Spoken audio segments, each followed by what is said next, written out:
कर दियो। पिछले क्लास में मैंने एसी पैरेलल सर्किट सोल्व करने के फार्मूले और उन पे आधारित न्यूमेरिकल बताए थे। रेजोनेंस सर्किट बताया था, सीरीज रेजोनेंस, श्रेणी अनुनाद परिपथ, समांतर अनुनाद परिपथ और उस पर आधारित न्यूमेरिकल बताए थे।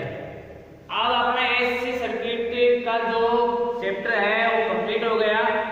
इसमें जो परीक्षा संबंधी प्रश्न होते हैं, छोटे क्वेश्चन जो आते हैं परीक्षा में, वो आज मैं करवाऊंगा। तो पहला क्वेश्चन है, देखो ये बहुविकल्पीय प्रश्न होते हैं जिनमें मल्टीपल चॉइस यानी 4 ऑप्शन दिए हुए होते हैं और उनमें से एक ऑप्शन सही होता है, वो अपने को चूज करना होता है, चुनना होता है। तो पहला जो क्वेश्चन है, क्वेश्चन नंबर 1, एसी परिपथ में परीक्षा संबंधी प्रश्न। एसी को सरलता से डीसी में परिवर्तित किया जा सकता है। एसी को मतलब अल्टरनेटिंग करंट, प्रत्यावर्ती धारा। एसी को सरलता से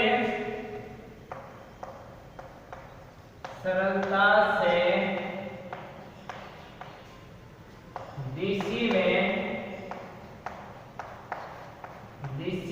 डायरेक्ट करंट, डिस्ट धारा, डीसी में परिवर्तित किया जा सकता है। डीसी में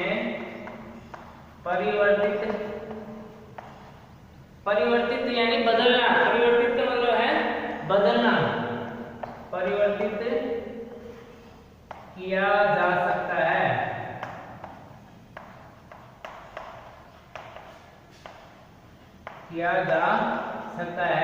यानी एसी को डीसी में आसानी से बदलने के लिए 4 ऑप्शन है। उनमें ए ऑप्शन है वोल्टेज के द्वारा,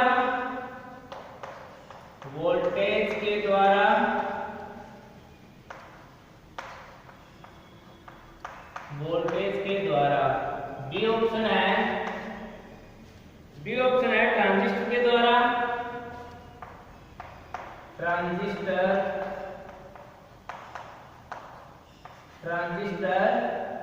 द्वारा, सी ऑप्शन है फिल्टर के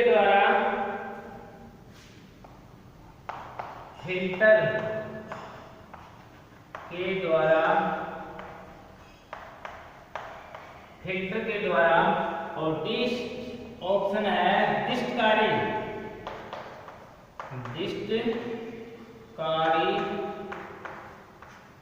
के द्वारा।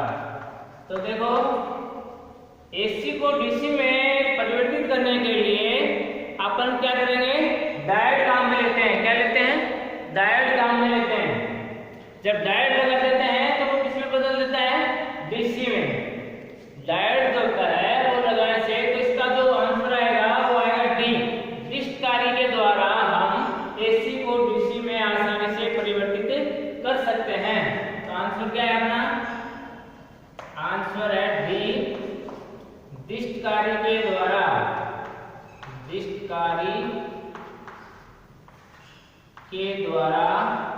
एसी को डीसी में आसानी से बदला जा सकता है। डिस्टकारी के द्वारा एसी को डीसी में आसानी से परिवर्तित किया जा सकता है। ज्यादा खर्चा नहीं है। नंबर 2, क्वेश्चन नंबर 2 है, निम्न में कौन सा कार्य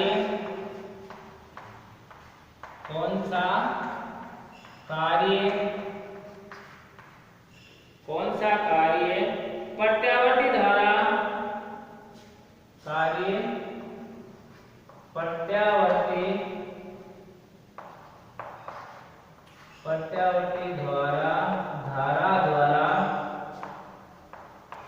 निम्न में से कौन सा कार्य प्रत्यावर्ती धारा द्वारा संपन्न संपन्न नहीं किया जा सकता, द्वारा संपन्न नहीं किया जा सकता, नहीं किया जा सकता। ये देखो कार्य है, उनमें से कौन सा कार्य ऐसा है जो एसी के द्वारा संपन्न नहीं किया जा सकता, नहीं जा सकता है। इसमें 4 ऑप्शन है, आपको चूज करना है कौन सा ऑप्शन है वो एसी के द्वारा संपन्न नहीं किया जा सकता। तो पहला है battery charging, A battery charging, battery charging, battery को चार्ज करना, पहला ए। बी क्या है, बी ऑप्शन है विद्युत लेपन, विद्युत लेपन, विद्युत लेपन, विद्युत लेपन। सी ऑप्शन है, सी में दिया हुआ है इलेक्ट्रॉनिक्स उपकरणों का प्रचलन,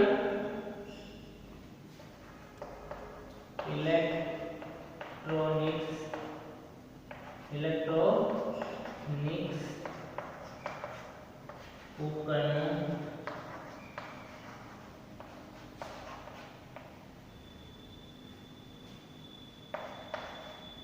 उपकरणों के परिचालन,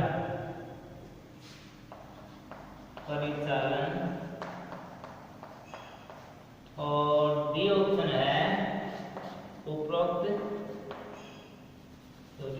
उपरोक्त सभी, उपरोक्त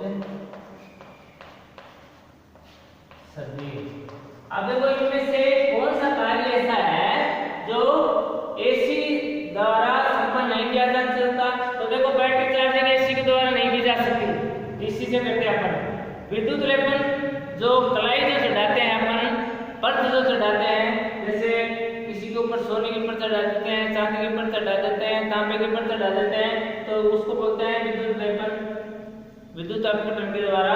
तो ये भी डीसी में संपन्न होता है, एसी से संपन्न नहीं होता है।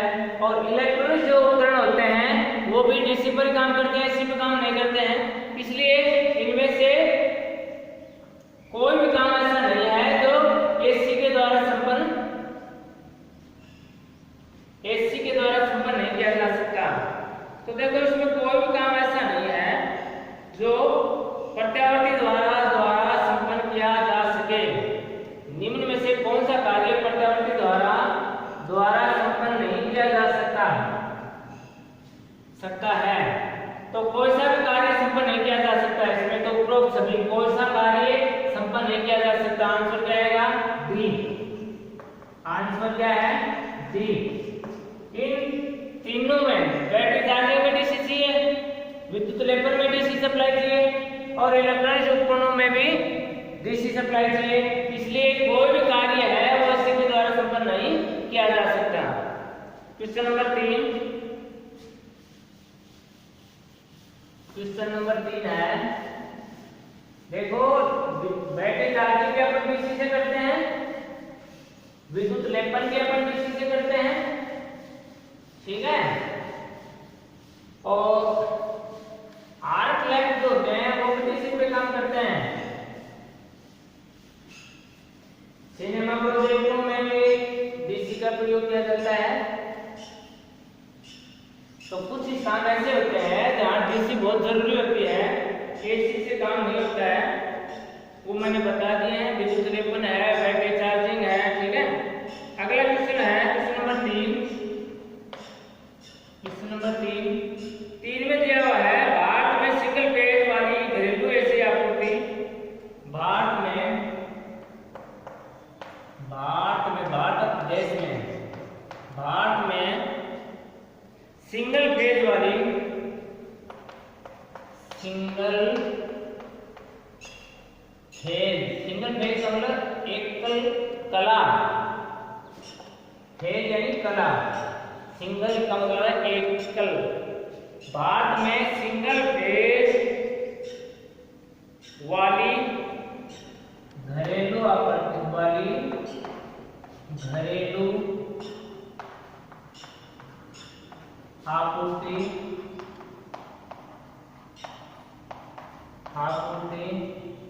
घरेलू आपूर्ति वोल्टेज है। जो घरों में अपने सिंगल फेज सप्लाई आती है वो कितने वोल्टेज आती है, वोल्टेज खाली स्थान है। अब कितने वोल्टेज है जो अपने घरों में आती है, 4 ऑप्शन दिए हुए हैं, उनमें से एक अपने को छांटना है। तो पहला ऑप्शन है 110 वोल्टेज, घरों में घटा 110 वोल्टेज आती है। बी ऑप्शन है, उसमें दिया हुआ है 230 वोल्ट, 230 वोल्ट। सी ऑप्शन है 440 वोल्ट, 440 वोल्ट। और डी ऑप्शन है, उसमें दिया हुआ है 550 वोल्ट, 550 वोल्ट। आप देखो घरों में जो सप्लाई आती है सिंगल फेज सप्लाई, न्यूट्रल और फेज के बीच में जो सप्लाई होती है, न्यूट्रल और फेज उनके बीच में जो सप्लाई होती है वो होती है 230 वोल्ट। तो इसका आंसर क्या आएगा, बी। Answer B 230 volt. घरों में जो सिंगल फेज एकल कलीय जो सप्लाई आती है, वोल्टेज आती है, वो होती है 230 वोल्ट। क्वेश्चन नंबर 4 है,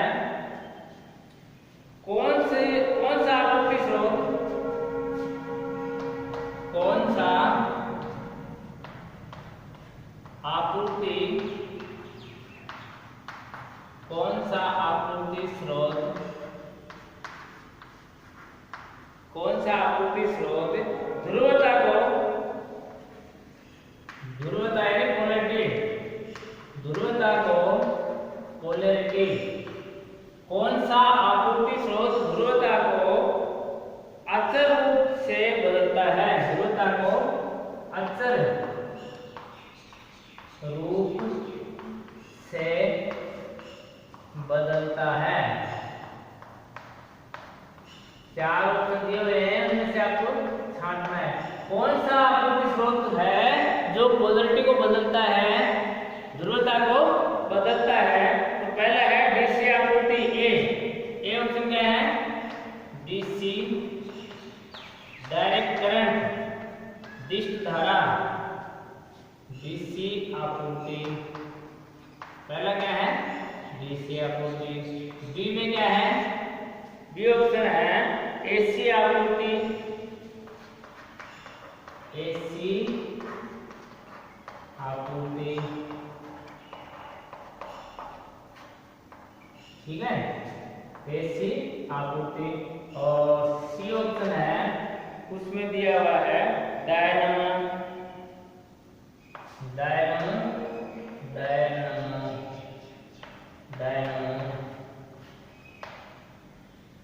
और डी ऑप्शन है,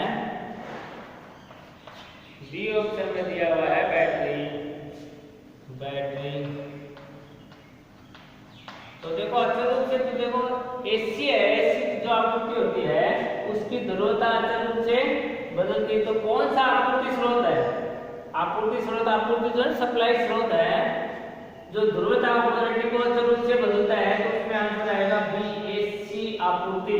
उत्तर क्या है इसका, आंसर इसका है बी, एसी आपूर्ति। एसी आपूर्ति है वो ध्रुवता को अचर रूप से बदलता रहता है। जो देखो क्यों चलती है एसी, यूं लहरों के रूप में। देखो ये पॉजिटिव है, ये नेगेटिव साइड है 0। अब देखो एक बार जो पॉजिटिव में मैक्सिमम पर जाती है, यूं चलती है, ये पॉजिटिव में मैक्सिमम पर गई अधिकतम मान पर, फिर ये शून्य हो गया, फिर ये नेगेटिव में यहाँ मैक्सिमम पर पहुंच गई, फिर ये कम होते हुए शून्य पर पहुंच गई। यानी एक साइकिल के अंदर, एक साइकिल है, मैंने बताया था पहले, एक साइकिल के अंदर जो एसी होती है वो कितनी बार शून्य होती है, 1 2 3 बार। तो इस तरह की 50 साइकिल बनती है। कितनी साइकिल बनती है एक सेकंड में, 50 साइकिल बनते हैं। अब देखो एक साइकिल में 3 बार 0 होती है, तो 50 सेकंड में 50 साइकिल में 150 बार जीरो होगा। 50 साइकिल में कितनी बार होगा? 50 गुना 3 यानी 150 बार। 150 बार ये शून्य होगी आपूर्ति, ठीक है, मान इसका शून्य होगा। तो बल्ब जो होता है वो 1 सेकंड में 150 बार बंद होता है और फिर जल जाता है। तो इसकी स्पीड 1 सेकंड यानी टाइम बहुत कम है, तो इतना हमें लगातार जलते हुए नजर आता है। कोई भी इलेक्ट्रिक जो एसी इलेक्ट्रिक उपकरण होता है वो 1 सेकंड में 150 बार ऑफ होता है और फिर ऑन होता है, क्योंकि मैंने बताया 1 साइकिल में कितनी बार जीरो हो रहा है? 3 बार हो रहा है। तो लेकिन सेकंड तो बोलने में सेकंड हो जाती है, तो ये बहुत तेजी से होता है, तो अपने को रेगुलर वो चलते हुए नजर आते हैं, ठीक है। तो कौन से आपूर्ति स्रोत है जो ध्रुवता को जो से बदलता है? वो है एसी आपूर्ति। क्या है? एसी आपूर्ति। एसी आपूर्ति है वो ध्रुवता को अचल रूप से बदलता रहता है। आपूर्ति स्रोत, सप्लाई सोर्स। अगला क्वेश्चन है क्वेश्चन नंबर 5। क्वेश्चन नंबर 5, यदि एक contactor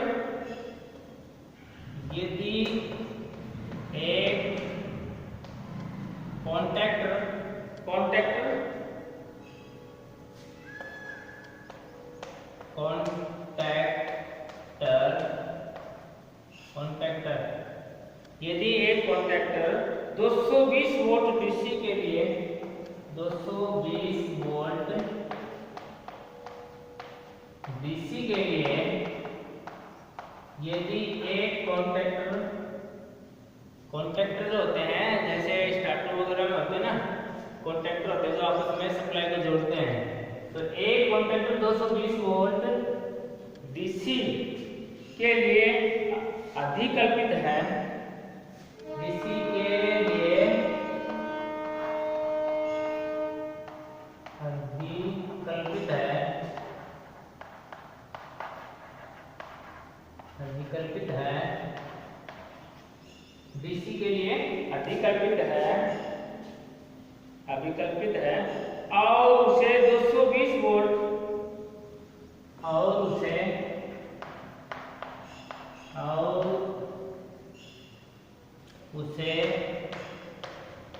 220 volt AC 220 volt AC स्रोत से संयोजित कर दिया जाए। 220 वोल्ट एसी स्रोत से संयोजित कर दिया जाए, जोड़ दिया जाए, संयोजित कर दिया जाए। ये 60% परीक्षा में आएगा। कर दिया जाए तो क्या होगा? तो क्या होगा? उसमें 4 ऑप्शन दिए हुए हैं। पहला ऑप्शन है कॉइल में से, ए ऑप्शन है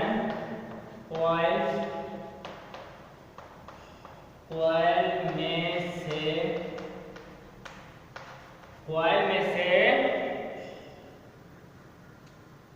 बहुत अधिक धारा प्रवाहित होगा, कॉइल में से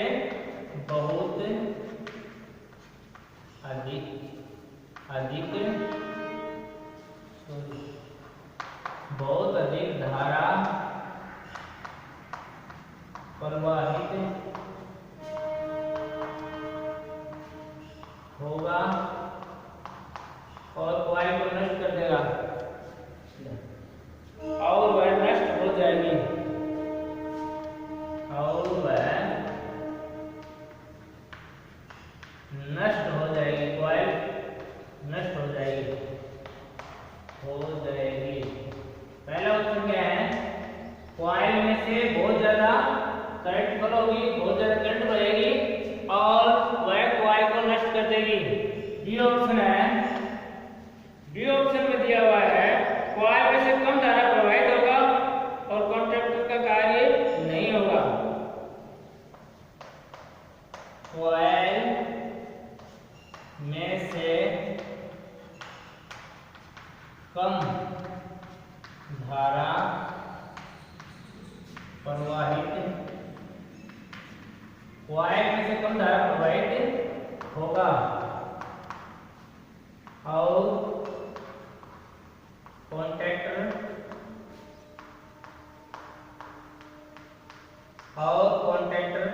कॉइल में से बहुत में कम धारा प्रवाहित होगा और कॉन्टैक्टर कार्य सुनिश्चित नहीं होगा। कॉन्टैक्टर का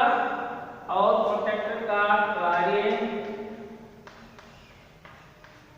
सुनिश्चित नहीं होगा,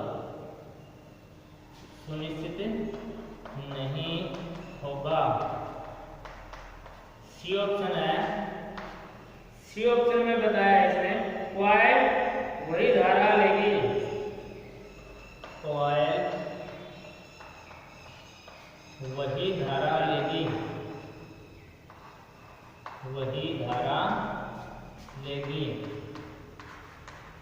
पता है कॉइल वही धारा लेगी। सी ऑप्शन में। डी ऑप्शन में क्या है? डी ऑप्शन में दिया है कॉन्टैक्टर उपयुक्त तरीके से कार्य करेगा। कॉन्टैक्टर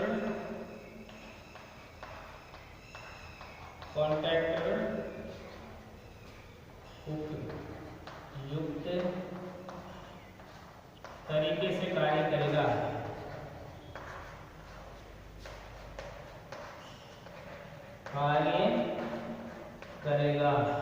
तो देखो 4 ऑप्शन दिए हुए हैं। कह रहे हैं यदि एक कॉन्टैक्टर है और 220 वोल्ट डीसी सप्लाई के लिए अधिकल्पित है, उसके लिए बनाया गया है और इसको हमने 220 वोल्ट एसी स्रोत से संयोजित कर दिया, तो अब क्या होगा? और इन 4 ऑप्शन में से क्या होगा? तो ये 2 नंबर होगा इसमें बी, कॉइल में से कम धारा प्रवाहित होगा। ठीक है, कॉइल में से कम धारा प्रवाहित होगा, कॉन्टैक्टर का कार्य सुनिश्चित नहीं होगा। तो आंसर है बी। आंसर क्या है? बी। आंसर बी, कॉइल में से कम धारा प्रवाहित होगा और कॉन्टैक्टर का कार्य सुनिश्चित नहीं होगा। तो देखो डीसी पे जो 220 वोल्ट डीसी के लिए कॉन्टैक्टर बनाया गया है, उसको एसी पर जब जोड़ देते हैं तो क्या होगा? कॉन्टैक्टर जब कार्य करेगा वो सही तरीके से नहीं करेगा और उसमें धारा कम फ्लो होगी। तो जब धारा कम फ्लो होगी तो मैग्नेट कम बढ़ेगा, तो कॉन्टैक्टर कम कैच करेगा, पकड़ेगा नहीं, कॉन्टैक्ट आपस में नहीं करेगा। Question number 6। क्वेश्चन नंबर 6 है 2 किलो हर्ट्ज। इसको क्या पढ़ेंगे? 2 के का मतलब किलो, एच जेड का मतलब है हर्ट्ज। 2 किलो हर्ट्ज फ्रीक्वेंसी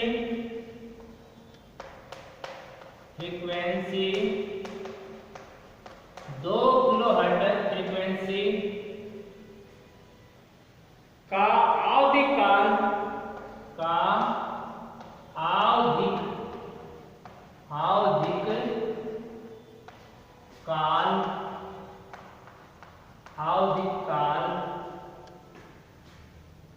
कितना होगा? आवधिक काल कितना होगा? 4 ऑप्शन दिए गए हैं। ए ऑप्शन में दिया गया है 0.2 मिली सेकेंड।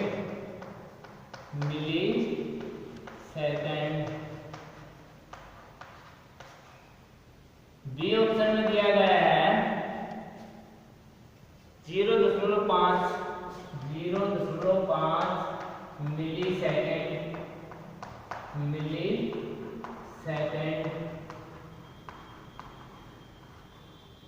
सी ऑप्शन में दिया गया है, सी ऑप्शन में है 5.0 मिली सेकेंड। 5.0 मिली सेकेंड। इसमें मिली छोटी लिखी कोई बात नहीं, इसमें कोई फर्क नहीं पड़ता टेक्निकल में। डी में दिया हुआ है 50 मिली सेकेंड, 50 मिली सेकेंड। अब देखो ये क्या कह रहा है परसेंट, 2 किलो हर्ट्ज फ्रीक्वेंसी का अवधि काल कितना होता है, अवधि काल। तो मैंने बताया था टाइम पीरियड ज्ञात करने के लिए फार्मूला पहले मैं पढ़ा चुका हूं, क्या होता है T बराबर 1/f या F बराबर 1/T, ऐसे बताया हुआ मेरा। फ्रीक्वेंसी बराबर होता है 1/T, ठीक है। तो T बराबर क्या हो जाएगा 1/f। अब देखो ये किलो हर्ट्ज है, किलो हर्ट्ज फ्रीक्वेंसी किस में लेते हैं अपन, फ्रीक्वेंसी f हर्ट्ज में। तो 2 किलो हर्ट्ज को अपन बदलेंगे किसमें, हर्ट्ज में। तो कितना हो जाएगा, 1000 से गुणा करेंगे तो ये हो जाएगा 1000 गुना 2 बराबर 2000 हर्ट्ज। ये फ्रीक्वेंसी आ गई अपनी 2000 हर्ट्ज। अब क्या निकालेंगे अपन, टाइम निकालेंगे, आवर्तकाल निकालेंगे, ठीक है, टाइम पीरियड निकालेंगे। तो ये हो जाएगा 1/2000, ठीक है। अब देखो अपन इसको बदलेंगे किसमें,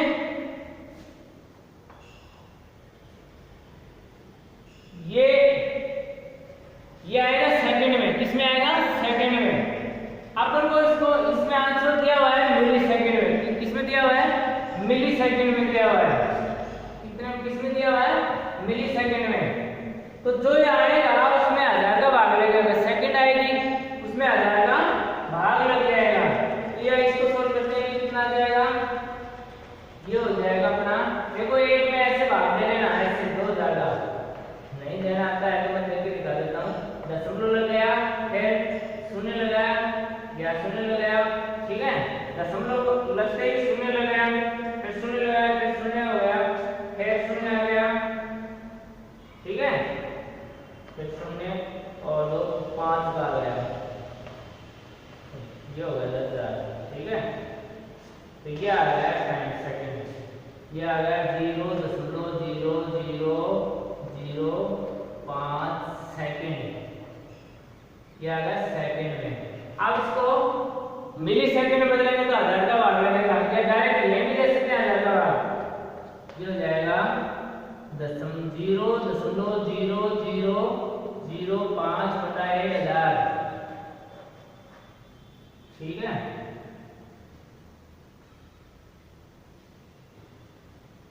तो ये देखो 1000 का जब भाग देंगे इसमें तो ये कितना हो जाएगा,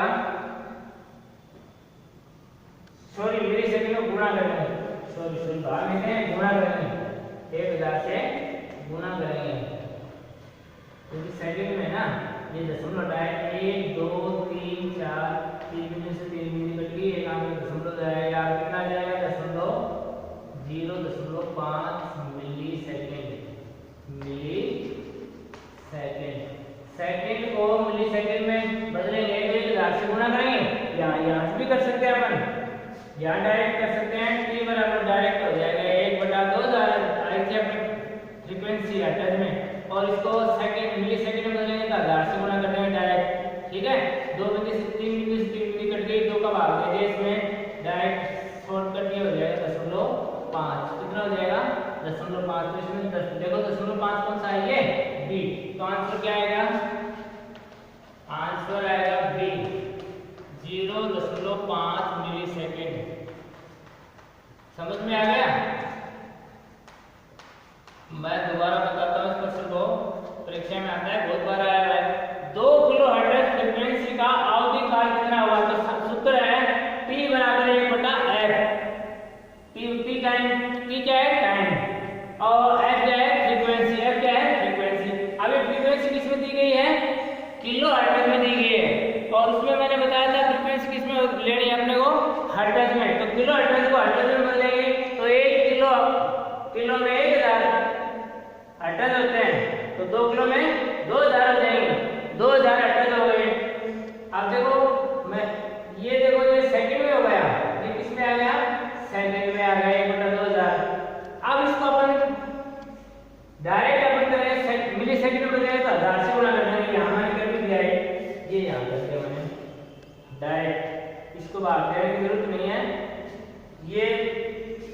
सीधा है, आप देखो जो है 1/2000, ठीक है, 3 मिनट से 3 मिनट निकल गई, 1 में 2 का भाग देंगे तो कितना आ जाएगा, जाइए बताया हुआ है, ठीक है, डायरेक्ट कर लो इसको ताकि इजी रहे।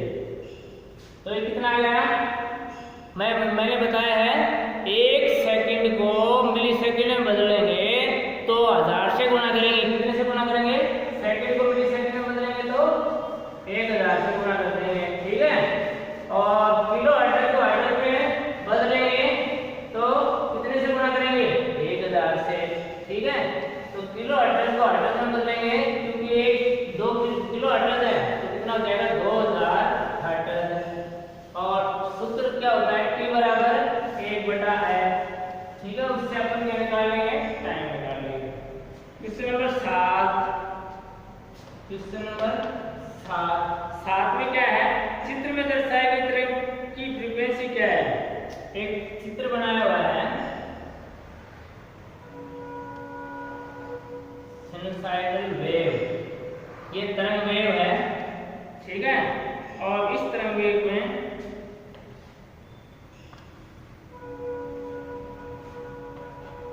ये दर्शाया है ये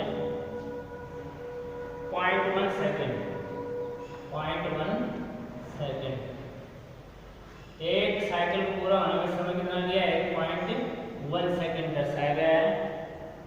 चित्र में दर्शाई गई तरंग की फ्रीक्वेंसी क्या है, अब इसकी फ्रीक्वेंसी निकालनी है, अपने क्या निकालनी है, फ्रीक्वेंसी। चित्र में दर्शाई तरंग की फ्रीक्वेंसी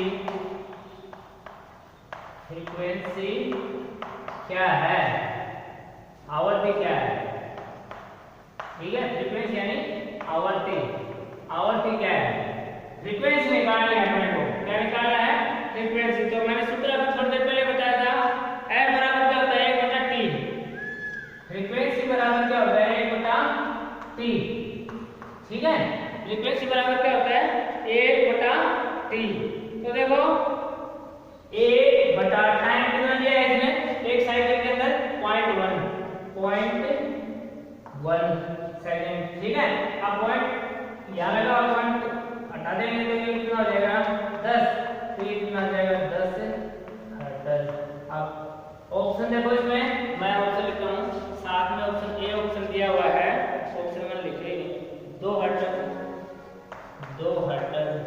बी ऑप्शन में दिया हुआ है 5 हर्ट्ज, 5 Hz, सी ऑप्शन में दिया हुआ है 10 हर्ट्ज, कितना 10 हर्ट्ज, और डी ऑप्शन में दिया हुआ है वो है 20 हर्ट्ज। तो अपना आंसर क्या आया, मैंने निकाल दिया 10 हर्ट्ज। 10 कैसे है, एफ बराबर फ्रीक्वेंसी बराबर होता है 1/टाइम, ठीक है, तो 1/टाइम, टाइम कितना लगा है इसमें 0.1 सेकेंड, 1 सेकेंड, ठीक है, तो 0.1 सेकेंड हो गया, पॉइंट हटाया इसको तो पॉइंट का 1 हो गया, एक अक्षर आगे 1 शून्य हो गया, 10 को 1 से गुणा किया 10 से कम 10 हर्ट्ज आ गया। आंसर कौन सा सही आया अपना, सी। तो इसका आंसर क्या होगा, आंसर होगा सी, 10 हर्ट्ज, सी 10 हर्ट्ज। Z का मतलब क्या है, हर्ट्ज, फ्रीक्वेंसी की इकाई हर्ट्ज, और मैंने बताया था साइकिल पर सेकंड, ठीक है, समझ में आ गया। ये कह रहे हैं इस तरंग की जो टाइम है उसमें लगा है 0.1 सेकेंड, तो इसकी फ्रीक्वेंसी क्या होगी, इसकी फ्रीक्वेंसी चित्र में दर्शाई तरंग की फ्रीक्वेंसी क्या है, तो फ्रीक्वेंसी ज्ञात करने का फॉर्मूला क्या है, F बराबर 1/T, ठीक है, 1/T का मान दे देता है 0.1 सेकेंड, 0.1 में 0.1 का भाग देंगे तो पॉइंट हटा दिया, पॉइंट का 1 हो गया, और एक अक्षर आ गया है, एक अंक आगे है, अक्षर कम नहीं अंक, एक अंक आगे है तो 1 शून्य हो गया, 10 को 1 से गुणा किया तो 10 आ गया, 10 हर्ट्ज, ठीक है। तो अपना जो आंसर है वो इस तरह की जो फ्रीक्वेंसी है वो कितनी है, 10 हर्ट्ज, कितनी आ गई, 10 हर्ट्ज। इस तरह के प्रश्न परीक्षा में आते हैं, और ये परीक्षा में आए हुए प्रश्न, ये सभी प्रश्न परीक्षा में आए हुए हैं, अगला क्वेश्चन है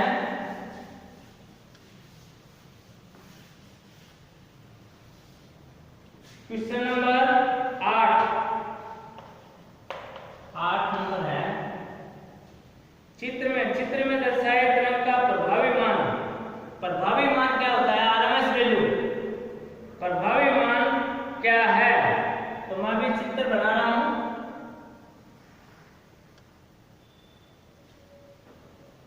ये एक तरंग दिखाई गई है, ठीक है, और इसमें मैक्सिमम जो वोल्टेज है ये एम्पलीट्यूड, ये क्या है? आयाम है इसका।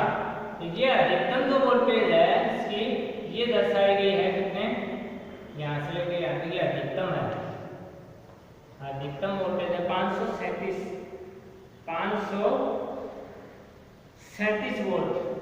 ये है 537 वोल्ट, ठीक है, 537 वोल्ट दर्शाई गई है। तो इसका प्रभावी मान क्या होगा? चित्र में दर्शाई गई, इस चित्र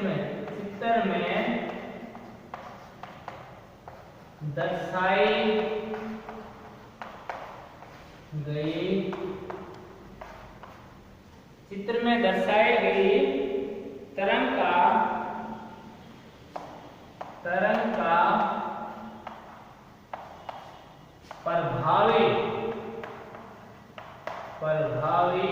प्रभावी यानी आरएमएस प्रभावी मान क्या है? प्रभावी मान क्या है? अब देखो इसमें 4 ऑप्शन दिए हुए हैं, मैं अभी लिख ही देता हूं। पहले ए ऑप्शन दिया हुआ है, ए में दिया हुआ है 380 वोल्ट, 380 वोल्ट। बी ऑप्शन में दिया हुआ है वो है 440 वोल्ट, 440 वोल्ट। सी ऑप्शन में दिया हुआ है वो है 537 वोल्ट, 537 वोल्ट। और डी ऑप्शन में दिया हुआ है वो है 660 वोल्ट। तो अपने को आरएमएस वैल्यू कोई भी बिट रहे हैं, जो इंस्ट्रूमेंट है मापने वाले सब आरएमएस वैल्यू ही दर्शाते हैं, उसका वैल्यू नहीं दर्शाते हैं, वो सब आरएमएस वैल्यू दर्शाते हैं। तो देखो ये आरएमएस वैल्यू निकालनी है, अपने क्या निकालनी है?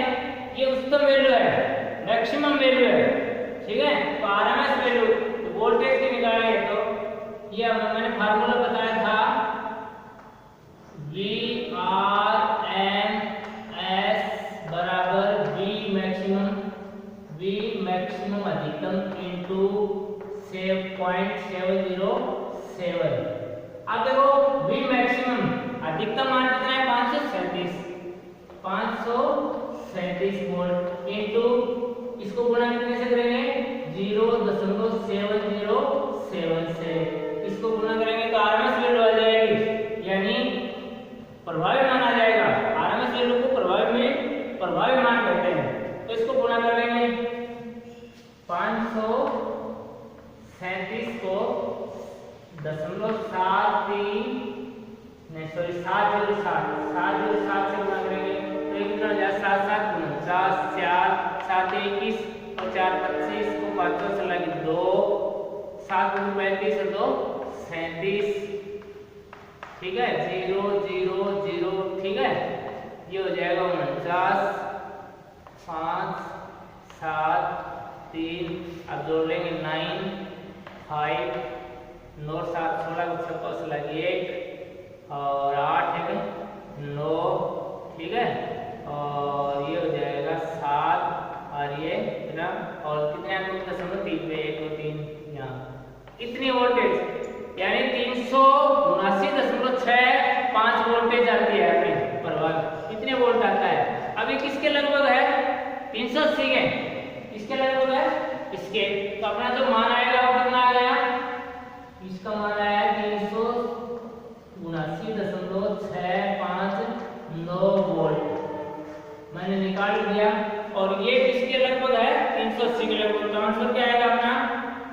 आंसर आएगा ए 380 वोल्ट, ठीक है। इस तरह से चित्र आ जाएंगे। इस चित्र में वोल्टेज दिखाई है 537 वोल्ट। कितनी है ये? 5 537 वोल्ट। ठीक है, अधिकतम वैल्यू है वोल्टेज की, मैक्सिमम वैल्यू है ये। क्या है? मैक्सिमम वैल्यू है। और अपने को प्रभावी मान का मतलब RMS value, root mean square value निकालनी है, आरएमएस वैल्यू निकालनी है। तो अपन क्या करेंगे, वी आरएमएस बराबर मैंने फार्मूला बताया था, वी मैक्सिमम वोल्टेज का अधिकतम मान गुना 0.707, यानी जो अधिकतम वैल्यू है वोल्टेज की उसको अपन 0.707 से गुणा करेंगे तो अपना प्रभावी मान आ जाएगा। क्या आ जाएगा? प्रभावी मान। तो प्रभावी मान कितना है अपना? 380 वोल्ट। समझ में आ गया? इस तरह से निकालेंगे। फार्मूला है वी आरएमएस, जिसको आरएमएस को अपन बोलते हैं प्रभावी मान। और कोई भी जो इलेक्ट्रिक इंस्ट्रूमेंट होते हैं उस सब प्रभावी मान, चाहे वो वोल्टमीटर हो चाहे एम्पीयर हो, ये सब क्या बताते हैं? प्रभावी मान बताते हैं। आरएमएस वैल्यू को ही दर्शाते हैं, अधिकतम वैल्यू को नहीं दर्शाते हैं। ठीक है, तो तभी तो कहते हैं अगर एसी में 230 वोल्ट है, 230 वोल्ट दर्शा रहा है वोल्टमीटर, तो अपने को करंट कितने का लगेगा? करंट ज्यादा का लगेगा। देखो एक मैंने बताया भी था उस दिन, अगर एक वोल्टमीटर 230 वोल्ट दर्शा रहा है तो मनुष्य को कितना वोल्टेज का झटका लगेगा एसी में? तो वो क्या है, झटका तो ज्यादा लगेगा, क्योंकि आरएमएस मान दर्शाते हैं। वो लोग क्या दर्शाते हैं? आरएमएस मान दर्शाते हैं। तो अपन क्या करेंगे, 0.707 का भाग देंगे उसमें, तो ज्यादा आ जाएगा, यानी लगभग 300। तो वोल्टेज झटका ज्यादा वोल्टेज का लगेगा। उस दिन मैंने उसको कैलकुलेट करके बताया भी था। अगला क्वेश्चन है, क्वेश्चन नंबर लो है एसी परिपथ में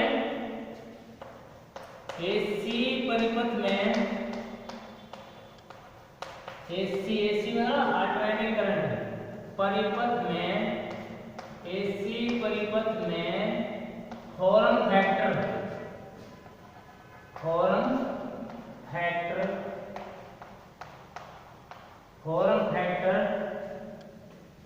का मान होता है। फॉर्म फैक्टर का मान कितना होता है? कितना होता है? मैंने निकाल के बताया था उस दिन। इसमें 4 ऑप्शन दिए हुए हैं, आपको याद भी होना चाहिए। ये 1.414 बी ऑप्शन में दिया हुआ है, 1.11, 1.11 सी ऑप्शन में दिया हुआ है, वो है 1.51, 1.51 और डी ऑप्शन में दिया हुआ है वो है 1.61। तो देखो फॉर्म फैक्टर का जो मान मैंने निकाल के बताया था फार्मूले से, वो कितना था? 1.11। तो इसमें आंसर क्या आएगा? आंसर आएगा डी। फॉर्म फैक्टर का मान होता है 1.11। ठीक है, फॉर्म फैक्टर। ठीक है, फॉर्म फैक्टर का मान कितना होता है? 1.11। उस दिन मैंने बताया था निकाल करके फॉर्म फैक्टर का मान कितना होता है, याद होगा आपके? ठीक है, करेस्ट फैक्टर भी बताया था, फॉर्म फैक्टर भी बताया था। ठीक है, फॉर्म फैक्टर भी बताया था और करेस्ट फैक्टर भी बताया था।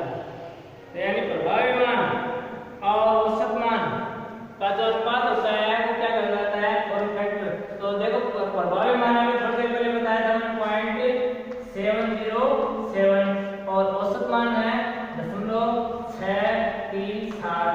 ठीक है, इनको सोल्व करेंगे अपन तो इसका मान आएगा 1.11। यानी ये क्या है? प्रभावी मान। प्रभावी मान यानी आरएमएस मान, प्रभावी मान। और ये है एवरेज वैल्यू, औसत मान। प्रभावी मान और औसत मान का जो अनुपात होता है, औसत मान, इसका जो अनुपात होता है उसको क्या बोलते हैं? Form factor. क्या बोलते हैं? Form factor.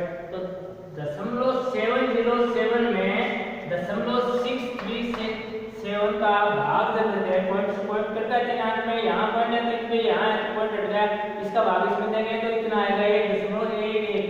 ये फॉर्म फैक्टर का मान है, ठीक है। प्रभावी मान और औसत मान का अनुपात फॉर्म फैक्टर कहलाता है, ठीक है। प्रभावी मान मैंने बताया था 0.707 और जो एवरेज वैल्यू है वो क्या है 0.637। इन दोनों का सॉल्व करते हैं तो मान आता है 0.11। अगला क्वेश्चन है क्वेश्चन नंबर 10। क्वेश्चन नंबर 10 क्या है कि यदि एसी परिपथ में यदि एसी परिपथ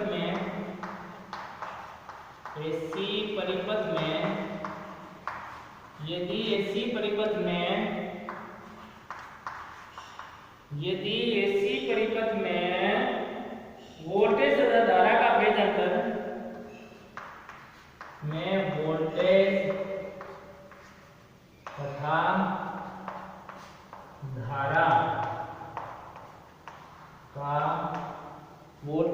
धारा का फेज अंतर 90 डिग्री का फेज डिफरेंस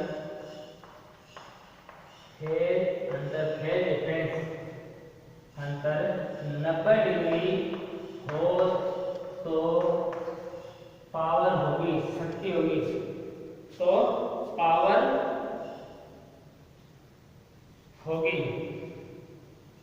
पावर होगी, पावर यानी शक्ति, पावर होगी। अब देखो इसमें 4 ऑप्शन दिए हुए हैं, ये क्या कह रहे हैं वोल्टेज तथा धारा का फेज अंतर, ये 90 डिग्री का फेज डिफरेंस है वोल्टेज में और धारा में, ठीक है। तो पावर कितनी होगी, ठीक है, पावर कितनी होगी,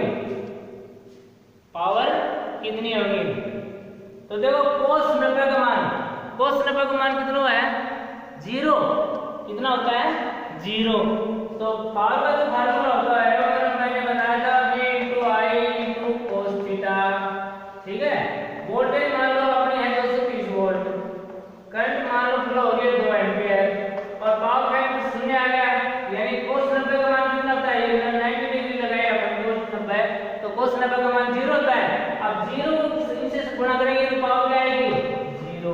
अब मैं 4 ऑप्शन बताता हूं, उसमें मैंने पहले सॉल्व भी कर दिया है। वैसे ए ऑप्शन क्या है, ए ऑप्शन में है उच्चतम मैक्सिमम, बी ऑप्शन में क्या है, बी में है निम्नतम,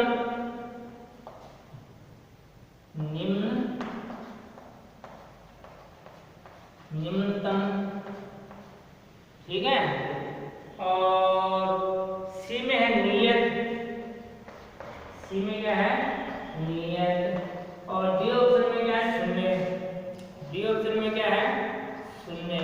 अब बताओ कौन सा है इसमें, अभी मैंने निकाल के बताया पावर P बराबर क्या होता है वोल्टेज गुणा करंट गुणा पावर फैक्टर। तो वोल्टेज का मान लिया मैंने 230 वोल्ट, धारा मान ली 2 एम्पीयर बह रही है, ठीक है, और पावर फैक्टर का मान यानी cos 90 का मान कितना है 0, ठीक है। अब पावर कितनी आएगी 0 वाट, तो कोई पावर नहीं आएगी, तो इसका आंसर क्या आएगा डी। आंसर क्या है, आंसर डी 0 पावर। इस परिपथ की पावर क्या होगी 0।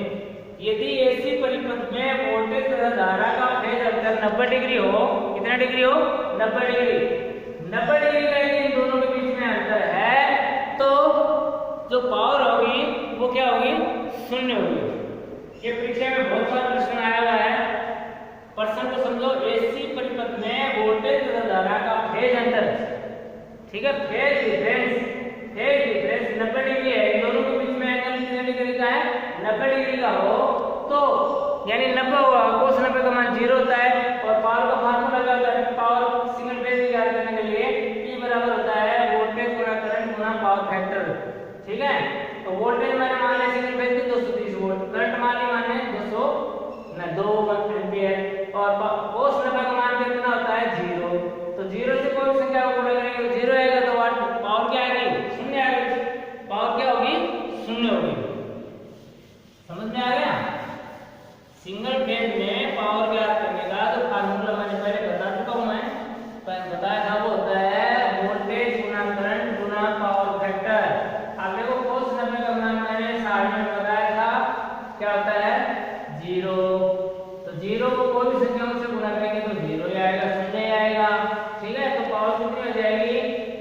जब फेज डिफरेंस 90 डिग्री का होगा तो पावर कितनी आएगी? शून्य। कितनी आएगी? शून्य। अगला क्वेश्चन है क्वेश्चन नंबर 11। क्वेश्चन नंबर 11 है निम्नलिखित कथनों पर विचार कीजिए।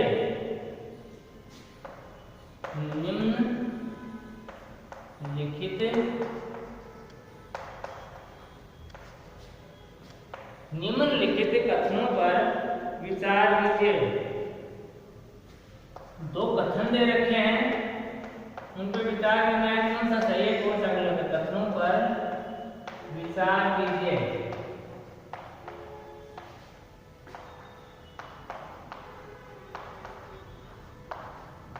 तो कथन, पहला कथन क्या दे रखा है? पहला जो कथन है कथन नंबर 1। कथन नंबर 1 दे रखा है वह प्रत्यावर्ती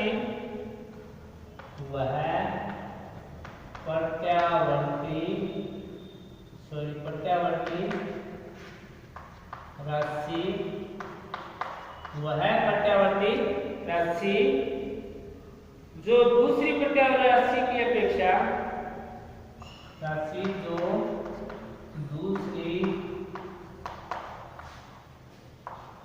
प्रत्यावर्ती राशि से पहले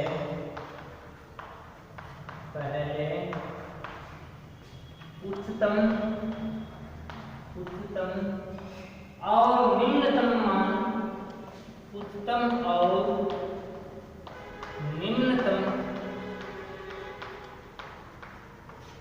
वह प्रत्यावर्ती राशि जो दूसरी प्रत्यावर्ती राशि से पहले उच्चतम मान और निम्नतम मान प्राप्त करे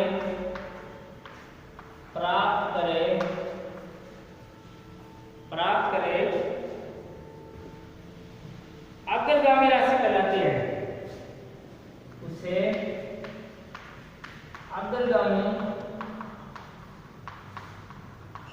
अग्रगामी राशि कहते हैं। यानी उच्चतम मान भी पहले प्राप्त करे और निम्नतम मान भी पहले प्राप्त करे तो उसे अग्रगामी राशि कहते हैं। कथन नंबर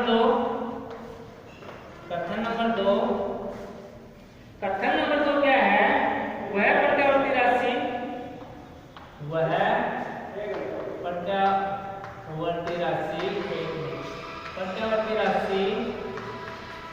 प्रत्यावर्ती राशि जो दूसरी प्रत्यावर्ती राशि की अपेक्षा जो दूसरी प्रत्यावर्ती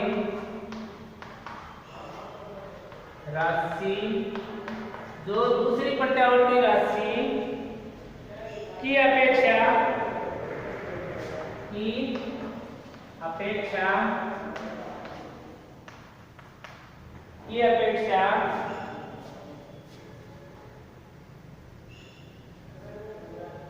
बाद में अपने शिखर मान पर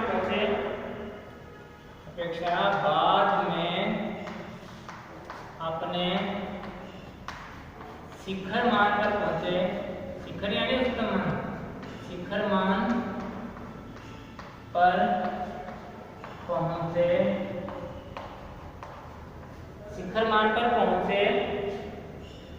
पश्चगामी राशि कहलाती है। पश्चगामी राशि कहलाती है।